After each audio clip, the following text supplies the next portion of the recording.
Bismillahirrahmanirrahim. Assalamualaikum warahmatullahi wabarakatuh. Alhamdulillahi rabbil alamin. Nahmaduhu wa nasta'inuhu wa nastaghfiruh. Asyhadu an la ilaha illallah wahdahu la syarika lah. Wa asyhadu anna Muhammadan abduhu wa rasuluh. Allahumma salli wa sallim ala nabiyyihil karim wa alihi wa ashabihi ajma'in. Amma ba'd.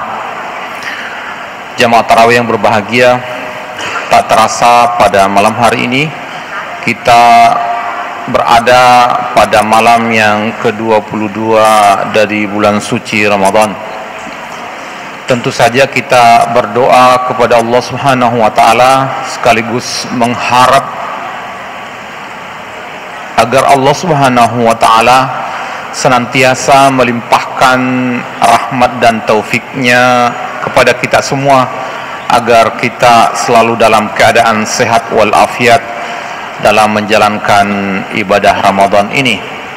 Kemudian yang kedua, kita berdoa kepada Allah Subhanahu wa taala dan berharap agar Allah Subhanahu wa taala menerima amal ibadah kita selama bulan Ramadan ini dan tentu saja mengampuni segala dosa-dosa kita. Amin ya rabbal alamin. Jamaah tarawih yang berbahagia, Rasulullah sallallahu alaihi wasallam digambarkan oleh Al-Qur'an dengan sosok atau individu yang mempunyai akhlakul karimah. Al-Quran mengatakan Bismillahirrahmanirrahim, wa innaka la'ala khuluqin azim. Sungguh engkau ya Muhammad, kata Allah, telah memiliki akhlak yang mulia. Kemudian Nabi sendiri dalam sabdanya mengatakan, innama bu'istu liutammima makarimal akhlak. Sungguh aku ini diutus oleh Allah untuk menyempurnakan akhlakul karimah. Jamaah tarawih yang berbahagia, jadi kita berkewajiban untuk berakhlak karimah secara individu dan sekaligus kita bertanggung jawab untuk menanamkan nilai-nilai akhlakul karimah itu kepada orang lain. Jamaah tarawih yang berbahagia, maka keluarga adalah wadah yang pertama dan utama dan sangat strategis untuk menanamkan akhlakul karimah ini. Dalam dunia pendidikan Islam, kita mengenal yang namanya lembaga pendidikan atau lembaga pendidikan. Ada lembaga yang bernama keluarga, kemudian masyarakat, dan yang ketiga adalah sekolah. Nah, keluarga atau rumah tangga itu disebut sebagai madrasatul ula, madrasah yang pertama yang dikenal oleh seseorang dalam perjalanan hidupnya. Oleh karena itu, keluarga ini tentu saja sangat strategis untuk menanamkan nilai-nilai apapun. Tentu saja kita sebagai seorang muslim menanamkan nilai-nilai akhlakul karimah. Untuk mendahului penanaman akhlakul karimah itu, ajaran Islam mengatakan bahwa awwaluddin ma'rifatullah. Jadi materi pendidikan yang harus kita ajarkan kepada anak-anak kita, generasi muda di lingkungan keluarga adalah ma'rifatullah. Bagaimana generasi muda kita ini mengetahui Allah Subhanahu wa taala. Mendahului pendidikan apapun, maka yang harus kita tanamkan kepada anak-anak kita itu adalah ma'rifatullah, mengetahui, memahami, dan mengetahui dengan benar tentang eksistensi Allah Subhanahu wa ta'ala. Oleh karena itu, Al-Quran mengajarkan kepada kita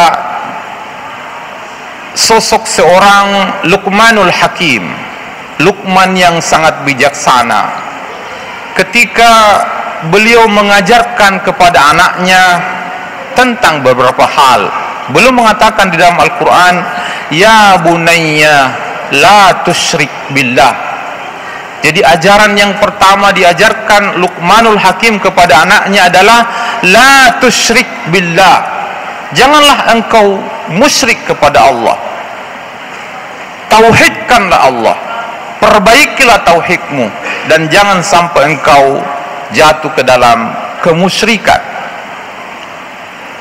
Jemaah tarawih yang berbahagia, oleh karena itu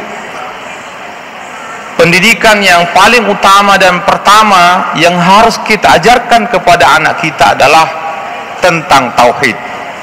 Barulah kemudian melangkah ke pendidikan yang lain. Mungkin kita ajarkan tentang akhlakul karimah, baru kita ajarkan tentang fikih, ibadah, dan lain-lain sebagainya.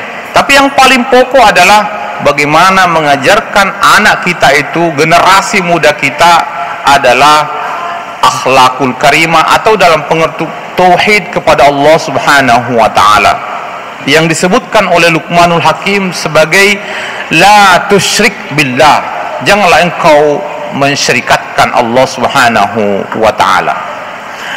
Itulah pendidikan yang pertama yang harus kita ajarkan di rumah tangga. Kemudian pendidikan yang lain. Yang matara yang berbahagia, bagaimana Al-Quran menegaskan bahwa betapa pentingnya pendidikan keluarga ini. Al-Quran mengatakan, Bismillahirrahmanirrahim, ya ayyuhalladzina amanu qu anfusakum wa ahlikum nara. Wahai orang-orang yang beriman, jaga dirimu. Qu anfusakum, jaga dirimu, dan jaga keluargamu dari api neraka. Ini menegaskan bahwa betapa kita berkewajiban untuk mendidik anak-anak kita, mengajarkan anak-anak kita, mengajak anak-anak kita, keluarga kita. Tentu saja dimulai dengan diri kita sendiri, agar kita terhindar dari api neraka. Ini kata Al-Quranul Karim. Rasulullah Shallallahu Alaihi Wasallam menjadi prototipe atau contoh teladan di dalam mendidik keluarganya. Banyak riwayat dan banyak kisah-kisah yang dapat kita petik dari perjalanan rumah tangga Rasulullah Shallallahu Alaihi Wasallam. Yang pertama, yang paling sederhana, Rasulullah kalau memanggil istrinya itu tidak menyebut namanya. Kalau namanya si A, tidak menyebut namanya langsung. Tetapi Rasulullah itu mempunyai panggilan yang sangat indah, panggilan yang sangat mesra terhadap istrinya. Masyhur dalam sejarah, Aisyah radhiyallahu an itu tidak dipanggil oleh Nabi ya Aisyah, tidak, tetapi beliau memanggil dengan ya Humairah, wahai perempuan yang kemerah-merahan pipinya. Itu maksudnya. Jadi ada panggilan yang untuk menghormati istrinya. Kemudian bagaimana Rasulullah memanggil anaknya pun demikian. Masyhur di dalam sejarah dikatakan bahwa kalau Rasulullah memanggil putrinya Sayyidah Fatimah Az-Zahra, beliau tidak mengatakan ya Fatimah, tidak. Beliau mengatakan ya ummu abiha, ya umma abiha, wahai ibu bapaknya. Jadi wahai ibu dari bapaknya.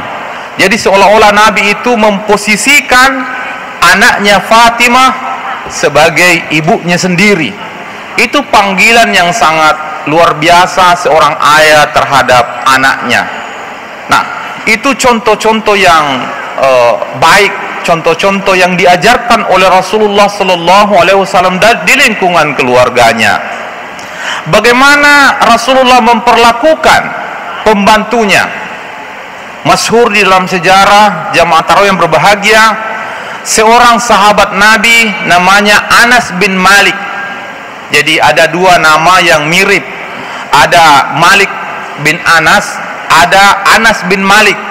Kalau Anas bin Malik itu adalah sahabat, tapi kalau Malik bin Anas itu adalah salah seorang imam mazhab di dalam Ahlus Sunnah wal Jamaah, yang kemudian melahirkan mazhab Maliki, namanya Malik bin Anas. Kalau Anas bin Malik itu adalah sahabat Nabi. Anas bin Malik ini pernah berada di keluarga Nabi selama 10 tahun.